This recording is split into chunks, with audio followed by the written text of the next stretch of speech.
यहूदी औरत ने आप सल्लल्लाहु अलैहि वसल्लम को गोश्त में जहर मिलाकर खिलाने की कोशिश की तो अल्लाह ने एक ऐसा मौजज़ा दिखाया जिसने उस औरत की जिंदगी का पांसा पलट कर रख दिया। ये उस वक्त की बात है जब मुसलमानों ने खैबर को फतह कर लिया था, जो यहूदियों का सबसे मजबूत किला और गढ़ माना जाता था। खैबर फतह हुआ तो वहां के यहूदी सरदार हारिस बिन अबिल हकीक भी मारे गए। उनकी बेटी ज़ैनब के दिल में बाप की मौत का गम था और साथ में बदले की आग भी। उसने सोचा कि अगर मैं मोहम्मद सल्लल्लाहु अलैहि वसल्लम को खत्म कर दूं तो सबका बदला पूरा हो जाएगा। उसने एक मंसूबा बनाया और लोगों से पूछा कि नबी करीम को गोश्त में से कौन सा हिस्सा ज्यादा पसंद है। लोगों ने बताया कि दस्ती यानी कंधे का गोश्त। उसने एक बकरी ज़िबह की, उसे भूना और फिर उसमें इतना जहर मिलाया कि जो भी खाए फौरन मर जाए। खास तवज्जो दस्ती पर दी और उसमें सबसे ज्यादा जहर भरा।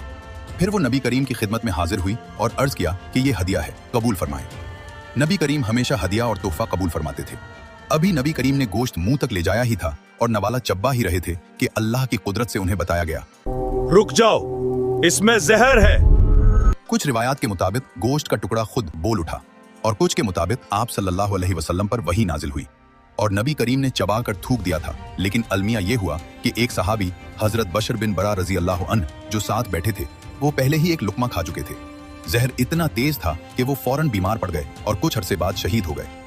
आप सल्लल्लाहु अलैहि वसल्लम ने ज़ैनब को तलब करके जहर आलूद गोश्त देने की वजह पूछी तो उसने कहा कि मैंने सोचा था कि अगर आप वाकई अल्लाह के नबी हैं तो अल्लाह आपको बचा लेगा और जहर कुछ नहीं कर पाएगा, और अगर आप सिर्फ एक बादशाह हैं तो जहर काम करेगा और मैं अपनी कौम को आपसे हमेशा के लिए निजात दिला दूंगी। नबी सल्लल्लाहु अलैहि वसल्लम ने उसे माफ कर दिया।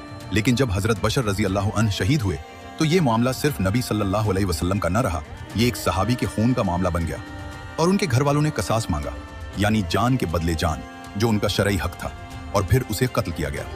रिवायात के मुताबिक उस एक लुकमे का असर नबी सल्लल्लाहु अलैहि वसल्लम पर आखिर तक रहा। नबी सल्लल्लाहु अलैहि वसल्लम अपनी वफात की बीमारी में फरमाते थे, ए आयशा, मैं हमेशा खैबर में खाए हुए खाने का दर्द महसूस करता रहा और अब वो वक्त आया है कि इस जहर ने मेरी शहरत काट दी।